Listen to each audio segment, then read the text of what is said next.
Assalamualaikum warahmatullahi wabarakatuh. Baik teman-teman, kali ini saya akan menunjukkan ini adalah ruang kerja saya. Di sini ada satu buah laptop Asus. Ini kendalanya keyboard.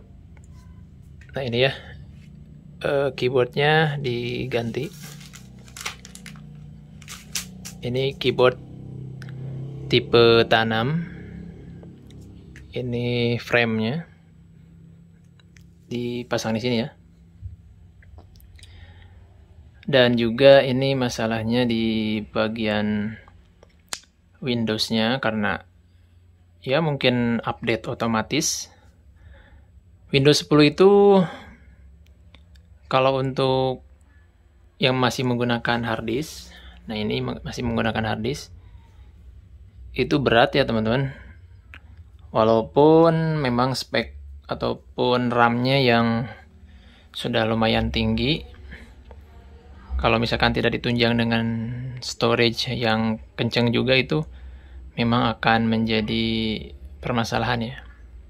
Oke, ini laptopnya sedang saya perbaiki dan sambil menunggu karena harus dipesan dulu ya untuk keyboardnya.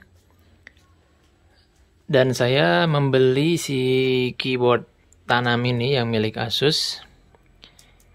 Itu kalau teman-teman ingin tahu ya, harga dari si penjualnya itu sekitar 65.000 ya. Segini nih, 65.000. Nah, terus banyak yang bertanya ke saya ya, itu kenapa biaya ganti keyboard habis sampai 200 sampai 300 ribuan gitu ya untuk biaya servis keyboard yang keyboardnya udah rusak. Nah, jadi teman-teman seperti ini ya untuk ceritanya. Kalau kita lihat satu set seperti ini, ya ini adalah keyboard tanam. Itu harganya memang terbilang murah. Ada yang menjual kisaran 45.000 ya, ada juga. Tapi saya mengambil yang harga 65.000 aja.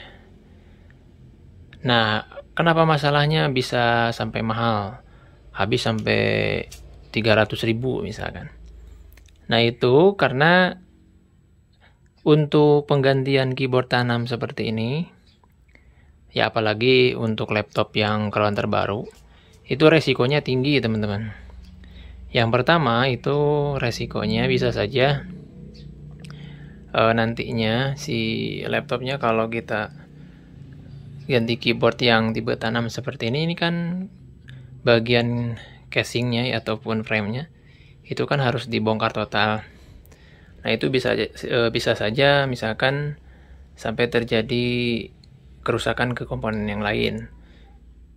Kemudian ya memang lebih rumit atau proses pembongkarannya memang lumayan rumit juga karena kita tidak bisa sembarangan asal main bongkar.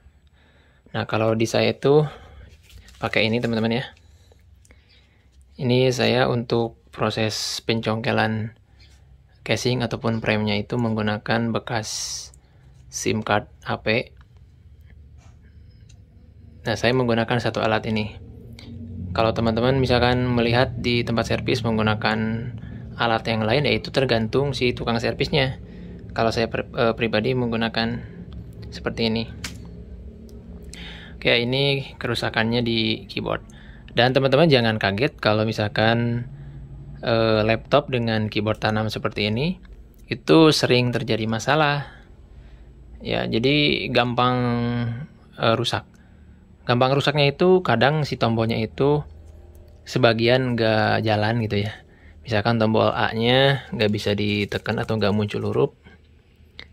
Nah, kemudian nanti itu rembet ke yang lain dan akhirnya nanti banyak tombol-tombol yang nggak fungsi. Itu biasanya kayak gitu teman-teman.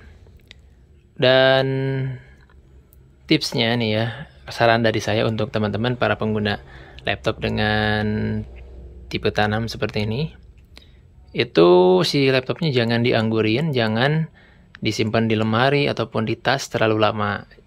Jadi lembab, kalau lembab itu nanti keyboardnya rusak. Nah, lebih bagusnya si laptop itu beberapa hari ya, kalau misalkan dalam 1 minggu kita sibuk, ya 1 minggu 2 kali, ataupun paling telat misalkan 1 kali, itu kita bisa nyalakan aja. Jadi si laptopnya itu nyalakan aja, gak usah diapa-apain. Yang penting nyala.